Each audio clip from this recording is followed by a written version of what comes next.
1971 সালে যে স্বপ্নের বাংলাদেশ গড়ার কথা ছিল তা একটি দলের কারণে ব্যর্থ হয়েছে বলে মন্তব্য করেছেন আইন উপদেষ্টা আসিফ নজরুল। শনিবার সকালে মিরপুরের শহীদ বুদ্ধিজীবী কবরস্থানে শ্রদ্ধা নিবেদন শেষে তিনি সাংবাদিকদের সাথে এসব কথা বলেন। আসিফ নজরুল বলেন, দেশের প্রতি গভীর ভালোবাসা নিয়ে মুক্তিযোদ্ধারা সংগ্রামে ঝাঁপিয়ে পড়েছিলেন এবং তারই ধারাবাহিকতায় ঘটেছিল জুলাইয়ের গণঅভ্যুত্থান। তিনি বলেন, জুলাইয়ের গণঅভ্যুত্থানে ছাত্ররা জীবন বাজি রেখে গণতন্ত্র, মানুষের অধিকার এবং বৈষম্যহীন সমাজ প্রতিষ্ঠার জন্য লড়াই করেছে। আজকে শহীদ বুদ্ধিজীবী স্মৃতিসৌধে এসে তাদের কথা মনে পড়ছে।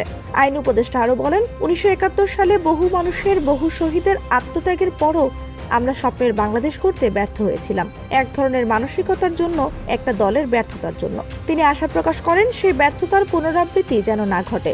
আসিফ নজরুল বলেন, তরুণদের আত্মত্যাগের বিনিময়ে রাষ্ট্র গঠনের যে দ্বিতীয় সুযোগ আমরা পেয়েছি, সেই সুযোগ যেন আমরা কোনোভাবেই নষ্ট না করি। এই বুদ্ধিজীবী দিবসে এটাই আমাদের কাম্য।